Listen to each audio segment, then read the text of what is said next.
Hey guys, question is for Brendan. Brendan, if you look back over the last couple of years, tough seasons, we spoke to you a lot about all the things that you needed to learn from them, the lessons you needed to take from them. Was there what was the main thing that you took out of them, and what does the opportunity mean to you now that you have in front of you? Well, the main thing you take out is, I think each year you have an appreciation for just how tough it is to get to the point where I'm at now. This is my ninth year in the league, first time getting to play in a final, and you just want to take advantage of these things. You know how much work went into it. There was in those 9 years, there's been a lot of good, but there's been a lot of tough years and some pain and some misery that goes with it as well. And you understand the hard work and everything that went into getting to this point. So, I feel we have a great group, a team that can hopefully take advantage of this. And we're hoping that for the next 7 games, we can just, leave it all on the ice. And at the end of this series, trust that when we do the things that we've talked about, we can be proud of the effort and hopefully get the chance to, to be holding that cup at the end of the entire thing. Jean-François Chaumont. Hi, quick question for Brendan, and I will also have one for Corey, if it's possible. Brendan, at the end of the game, you kept the puck for the winning goal. Was it for Archery, or you decided to give it to someone else? And for Corey, last year you've been facing the Lightning. I know it's impossible to be more motivated when you're playing the Stanley Cup final, but is it adding a little bit to the motivation, the fact that you're again playing Tampa Bay in the final? Yeah, the puck was Pears has actually been grabbing it for everyone, but I was right there. So he's been giving the puck to I think the guy that scored the game winner. A couple times Pricey had a shutout. So we've kept, I think, all the pucks. I was just right by it, so I wanted to get it for Lex. Yeah, another year and playing the same team. It's a little different this year, obviously. Being here in Montreal and. But it's another great test. They're a heck of a hockey team. I mean, pretty much the same team as last year, and it's going to be a good test for us. But we're up for the challenge, and personally, I don't think there's revenge or anything. It's just like I said, it's a different year, it's a different team, it's a new test, and see what happens. Mike Zeisberger. Yeah, thanks for doing this, guys. This is for Corey. Just on the tail end of your previous answer, what makes Tampa so effective? We know they've got some high-skilled players, but it seemed like last year they finally learned to put some more sandpaper in their game, especially this type of year. What kind of challenges do they pose? Well, you look up and down their lineup. You can start the goalie. He's a world-class goalie. And then you probably have one of the top defensemen in the league in Hedman, and the list goes on. Kucherov, Stamkos, you can talk about them all day long. But then, like you said, they added the grit at the deadline last year, and, they've kind of taken off. And, it's, like I said, it's going to be a good challenge for us. And we're excited for this opportunity. We're here for a reason. They're there for a reason, and it's going to be a good series. John Liu. A question for Brendan. Brendan, have you, as a group, been updated or informed when Dom Ducharme might be back available to join you back on the bench, and what that would mean to you guys, being able to get this far without him, and then him presumably coming back fairly early in the series? Yeah, he talked to us this morning.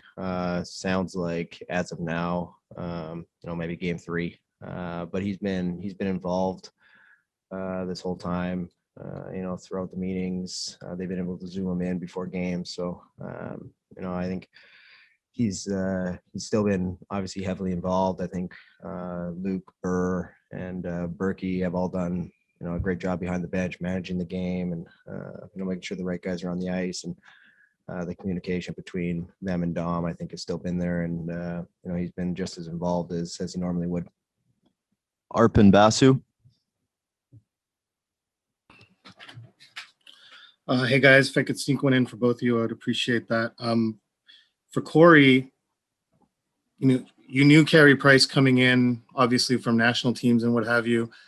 How has your relationship with him grown? What have you learned about him over the course of this season that maybe you didn't realize in the short tournaments that you played with him? And for Brendan, if you go back to your contract negotiation last year, did Mark present a vision for what his offseason was going to look like? And did that help convince you to commit to this team at that time? Yeah. So, I think I played with Carey twice now, maybe 3 times, whatever it is. And they're only 2-week tournaments, and you play 5, 6, 7 games, whatever it is, but you could see in that time frame, what type of person he was, what type of character he has, and and then over this season, you really getting to know him, and he's a quiet guy, but goes about his business, but he's down to earth, and he's a great person. If you have the time to talk to him, he'll take the time to talk to you, and he'll talk about whatever you want to talk about. And you can't say enough about him right now. I think if I recall on the contract negotiations last summer, the one question I had to ask myself was, obviously you want to leave this league a winner, and you ponder those decisions. And for me, I always had tremendous belief in this group. We hadn't had necessarily the results, still haven't, but when you look at what we had, the character in the locker room, and to be able to add the pieces that we did this season, as a player, it excites you, because I knew what we had, I knew what we were bringing in, and we all believed, what we're doing now was definitely a possibility. There were some ups and downs this year, but the belief in this group has never wavered, never changed. We always knew that, this was possible if we just did what we were capable of doing. Stephen Wino. Hey, Brendan, you're the last guy left from those Canadiens teams in 14 and 15 that played the Lightning in the playoffs, the first and second round. What do you remember from those series, and how much have you guys as a group changed since then? I remember how close every game was. Each game seemed to be decided by, one play here, mistake there. The difference was such a slim margin. I think since then, their team has obviously, been growing. Their core's grown. They got to feel what it's like to win a championship last season. So they're going to be a whole different animal. But I've definitely, in terms of understanding what they're like in these situations, have a little bit of experience there and know what it's like to play in that building come playoff time. So you try and draw on those experiences the best that you can, and you look back. I've beaten them in a playoff series, lost to them in a playoff series, and both times the margin between victory and losing was so slim, and the difference. So right from game one, got to make sure we're sharp. Stu Cowan. For Brendan, I know that when Dom took over that new system he tried to put into place, it was difficult without practice and that. What is it about that system that makes it so effective? And was there a certain point in the season where it sort of clicked, where everything sort of came together and you guys figured out exactly what it was he was trying to implement? Well, I think it was nice. Obviously after the regular season ended, we had some time to kind of get some practice time in. We really didn't have a lot of that throughout the season. So got to put some good work in. And, guys are just feeling more and more comfortable, more and more confident in it. And when we're doing it well, teams don't have a lot of time and space to make plays, and we're able to frustrate teams that way. When we're trusting it and believing in it and executing it properly. So for us, it was definitely nice to have that practice time to sharpen up a few things. But the guys are just every single game where we're executing well right now. Obviously, we have a lot of belief in what the coaching staff are telling us, and when we go out there and do it well, we're seeing results. So as a group, as players, it's pretty easy to buy into a system when you've seen it work. Take 2 more for the guys. Luc Janina.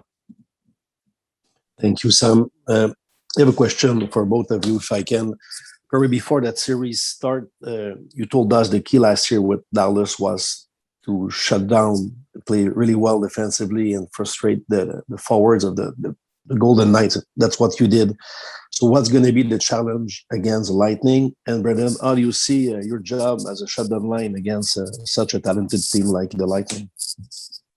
Well, to answer your question is, you got to stay out of the penalty box.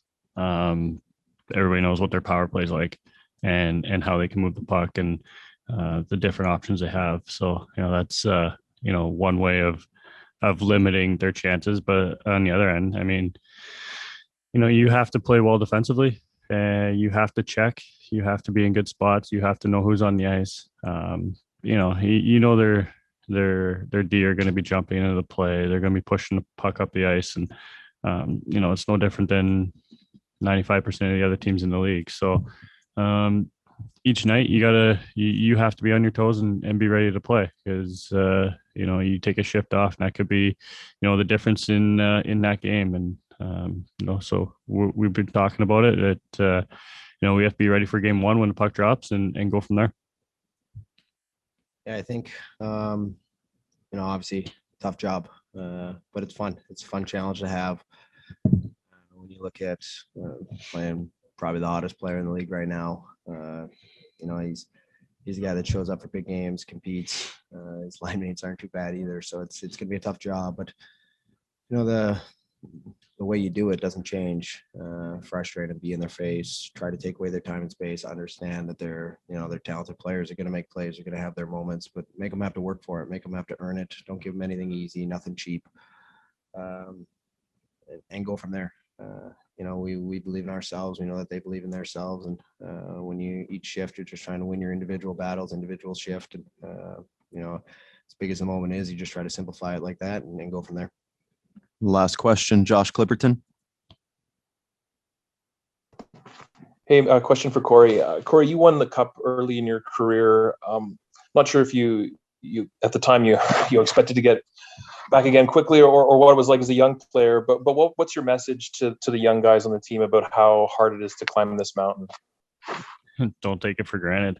I was sitting in the dressing room the other night and sitting beside Eric Stahl, and he was just telling me, he hasn't been back since 06 when he won.